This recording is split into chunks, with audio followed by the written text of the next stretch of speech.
அதாவது ஜூலை 2ஆம் தேதி அன்றைக்கு யூடியூப் சேனல்களில், குறிப்பாக நக்கீரன் யூடியூப் சேனலில் பாரத பிரதமர் நரேந்திர மோடி அவர்களை பற்றி அவதூறாக ஒரு கருத்தை அதனுடைய முக்கிய நிருபர் அவர்கள் தொலைக்காட்சியில் வெளியிட்டிருந்தார். அதாவது பிரதமர் அவர்கள் பெயரை பயன்படுத்தி இங்கே நடைபெற்றுக் கொண்டிருக்கக்கூடிய ஒரு வழக்கில் வழக்கறிஞர் அலெக்ஸ் அவர்களை வெளியே விட வேண்டும் என்று மிரட்டியதாக, அதுவும் நான் மிரட்டியதாக ஒரு பொய் குற்றச்சாட்டை அந்த முக்கிய நிருபர் தாமோதரன் பிரகாஷ் அவர்கள் தெரிவித்திருக்கின்றார். இதுவரைக்கும் அவர் சொன்ன அந்த குற்றச்சாட்டு அடிப்படை ஆதாரமற்றது. அவர் சொன்னதை போல அந்த எஸ்பி செங்கல்பட்டு நான் இது வரைக்கும் பார்த்ததே கிடையாது, அவர்கிட்ட நான் பேசியதும் கிடையாது எந்த பிரச்சனைக்காகவும். அது அடிப்படை ஆதாரமற்ற ஒரு குற்றச்சாட்டை சொல்லியிருக்கின்றார். அதே போன்று ஏதோ பாரதிய ஜனதா கட்சியினுடைய தலைவர்கள் அந்த அலெக்ஸ் அவருடைய பிறந்த நாளில் வந்து கூடி ஆயுதங்களோடு சதித்திட்டம் தீட்டியதை போல அதை பற்றி காவல்துறை விசாரிப்பதாக ஒரு குற்றச்சாட்டை சுமத்தி இருக்கின்றார். அன்றைக்கு அதில் நான் கலந்து கொண்டதாக பேட்டியில சொல்றாரு. அன்னைக்கு நான் அந்த நிகழ்ச்சிக்கே போல. இன்னும் சொல்ல போனா அன்றைக்கு கோவையிலிருந்து அன்று மாலை தான், அன்னைக்கு மதியம் தான் வந்துட்டு மாலை வீட்டில் இருக்க. இப்படி தொடர்ந்து அந்த பிரகாஷ் அவர்கள் என் மீது ஒரு தவறான குற்றச்சாட்டை தொடர்ந்து சொல்லி வருகின்றார். அதனால இன்றைக்கு ஆணையர் அவர்களை சந்தித்து 2ஆம் தேதி அன்றைக்கு என்னுடைய பார்வைக்கு 3ஆம் தேதி வந்தது.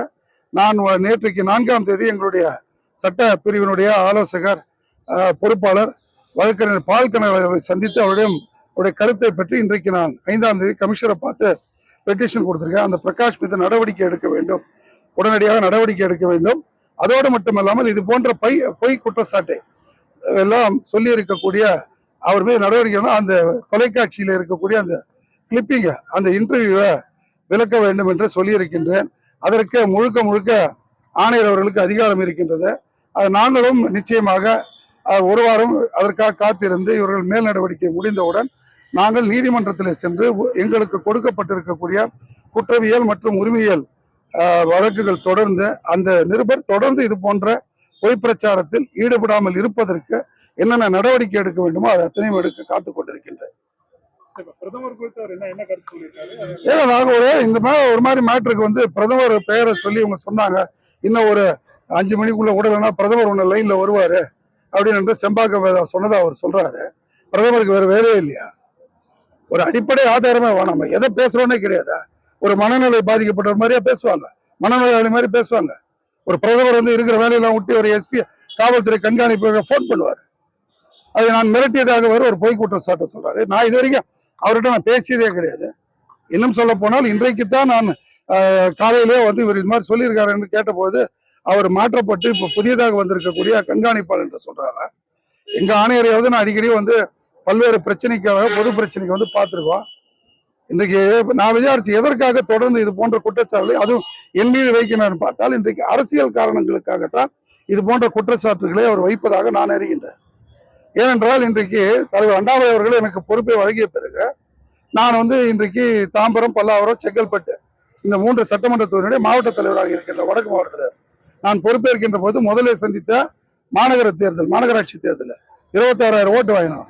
இன்றைக்கு நடந்து முடிந்த நாடாளுமன்ற தேர்தலில் தேசிய ஜனநாயக கூட்டணிக்கு எங்களுடைய ஆயிரக்கணக்கான தொண்டர்களுடைய உழைப்புல இன்றைக்கு 76,000 வாக்குகளை பெற்றிருக்கின்றோம். பல்லாவரத்திலையும் தாம்பரத்திலையும் மட்டும்.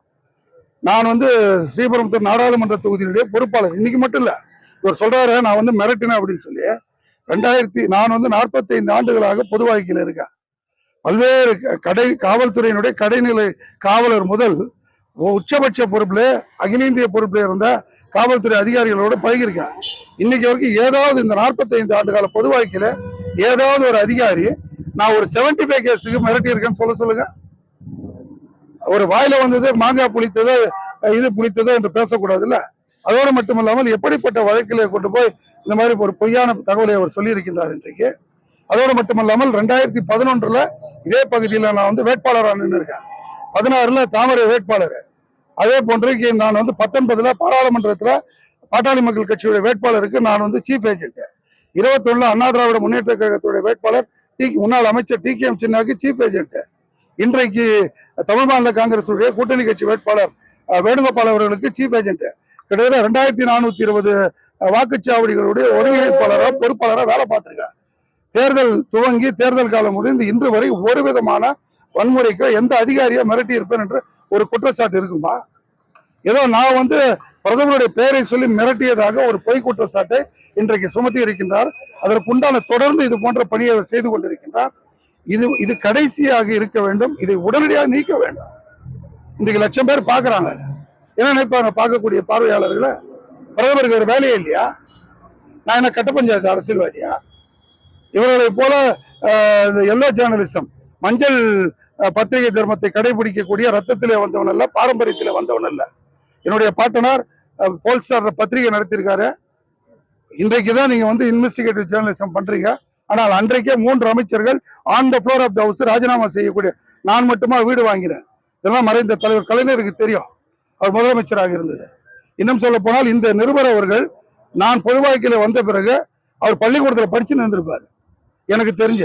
இன்றைக்கு இருக்கு. அந்த காலத்துல புரட்சி தலைவர் எம்ஜிஆர் அவர்கள் முதல்வர் வந்த காலத்துல இருந்து நான் தேர்தல் பணியாற்றியவன். 1977 பூத்துல உட்காந்தவன் டி நகர்ல, 80 நான் பூத்துல உட்காந்தவன். டிஆர் பாலுக்கு நான் வந்து தென்சென்னையில டி நகர் அசம்பிளி செக்மெண்ட்ல சீஃப் ஏஜென்டா வேலை பார்த்தவன். இன்றைக்கு என்னுடைய பொது வாழ்க்கையில அனைத்து கூட்டணி தலைவரோட பழகி இருக்கின்ற, வேட்பாளருக்கு தேர்தல் பணியை பார்த்து கொண்டிருக்கின்ற, 77 தேர்தல் பணியில இருக்க. இன்றைக்கு வரைக்கும் யாரும் சொல்லாத ஒரு குற்றச்சாட்டை நான் பிரதமர் பெயரை சொல்லி ஒரு மாவட்ட கண்காணிப்பை மிரட்டினேன் என்று சொன்னால், நான் கலந்துக்காத ஒரு நிகழ்ச்சியில கலந்து கொண்டதாக ஒரு பொய்யை சொல்லி தொடர்ந்து இது வந்து நீங்க வேற யார்ட்டையா வச்சுக்கலாம்.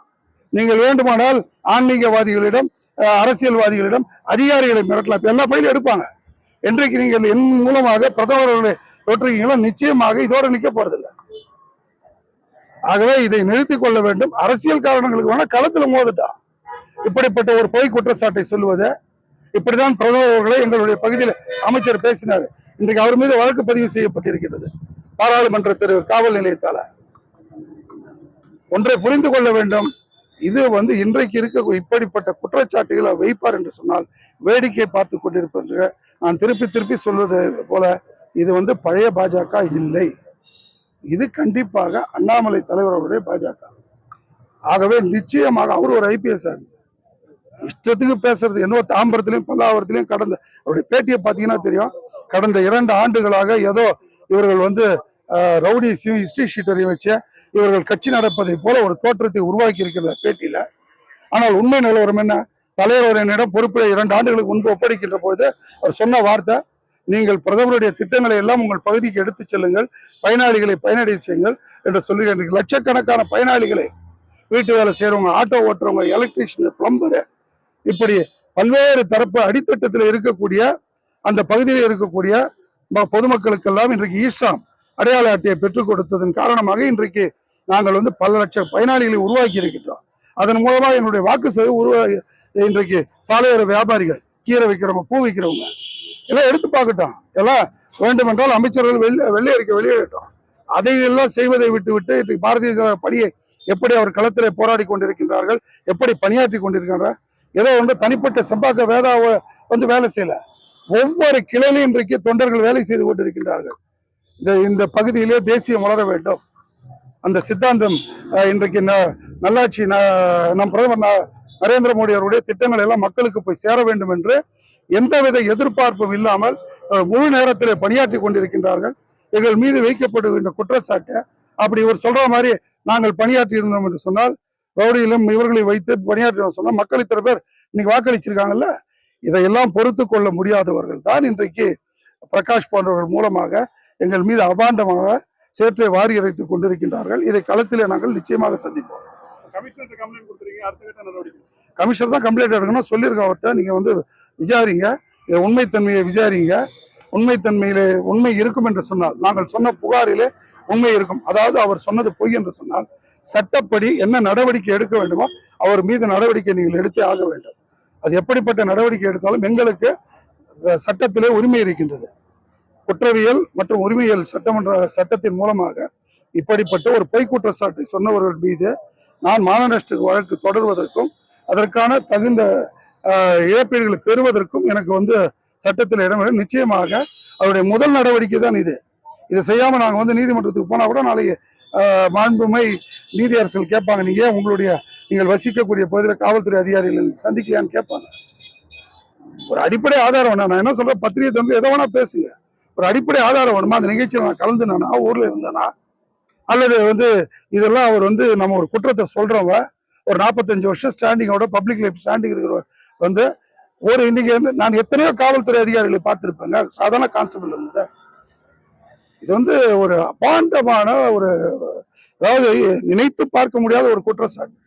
இதுக்கு ஏதோ மிக பெரிய பின்புலம் இருக்கிறது.